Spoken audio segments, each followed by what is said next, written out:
К большому сожалению, приходится признавать, что Урарту еще не созрел для конкурентной борьбы в Лиге Чемпионов. Те, кто смотрел матч нашего чемпиона против боснийского Зриньски, думаю, со мной согласятся. Но обо всем по порядку.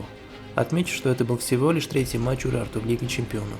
Предыдущие два пришлись на встрече с Санта-Коломой, когда в Андорре наша команда потерпела поражение 0-1, а дома победила 3-2 и унизительно выбыла из дальнейшей борьбы. И это было 9 лет назад. К чему этот экскурс в историю?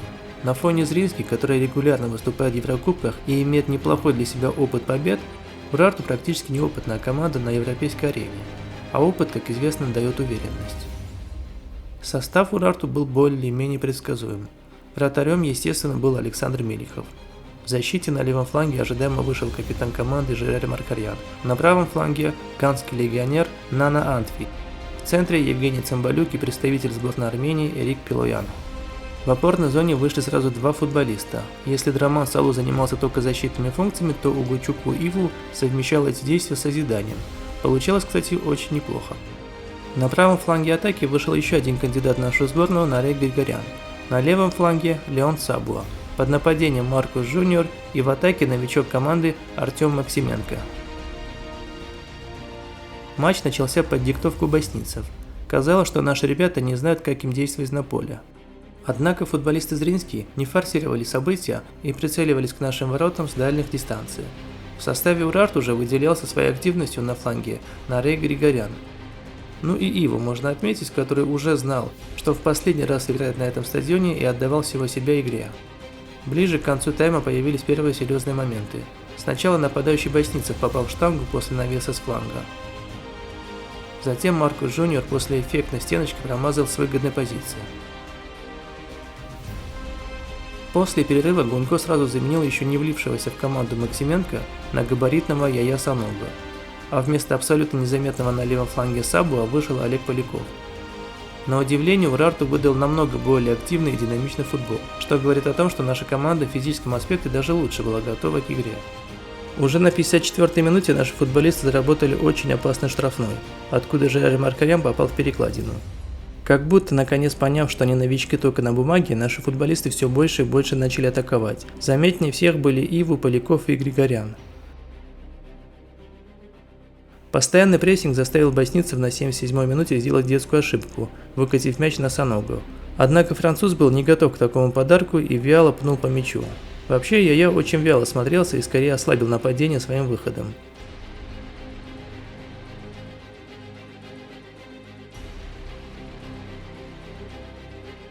Подопечные Гунько пытались всеми силами забить гол в домашней игре, но закончилось все как нельзя хуже. В одном из моментов Нана Антви вместо того, чтобы выбить мяч в аут, попытался его сохранить и упустил его на угловой, сам при этом получив повреждения. Угловой закончился голом хорватского защитника Матея Сенича. Что удивительно, гол на совести Мелихова, который ошибся на выходе. Пока боснийцы праздновали гол, мяч к центру поля бегом тащил Арасус Билис, вышедший вместо Саногу за несколько минут до этого. Удивительно, что Арас получил так мало времени. И тем не менее он реально усилил атаку, сделал несколько очень опасных прострелов. После одного из них забить мог все тот же Маркарян, но снова мимо. Уже на последних секундах добавленного времени момент был у Эрика Пилояна, но красивейший удар ножницами нашего защитника тоже был неточен. После окончания матча диктор на стадионе объявил, что этот матч был последним для Иву на домашней арене. Скорее всего, ответный матч Боснии будет последним в футболке Урарту. Приходится констатировать, что при в целом неплохой игре Урарту добавил очередное поражение в копилку своих выступлений в Лиге Чемпионов.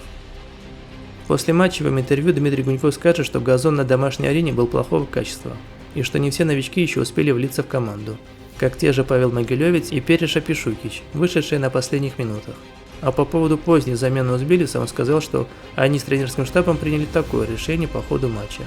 Можно ли с такой игрой надеяться на положительный результат Боснии? Да, можно, мы точно смотрелись лучше.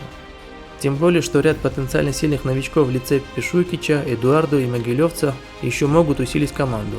Но надо признать, что Зриньски классная команда, умеющая использовать чужие ошибки и, скорее всего, как и все балканские команды, добивающаяся своего всеми спортивными и не очень способами. Чтобы победить, Урарту придется выдать не просто отличный матч, но и быть уравновешенными, не поддаваться на провокации и, конечно, надеяться на удачу тоже. По мне, явные фавориты в этом противостоянии боснийцы. Но будем верить в победу до последнего. Я думаю, будет 1-2 в нашу пользу, и по пенальти мы победим. А как вы думаете? Пишите свое мнение в комментариях.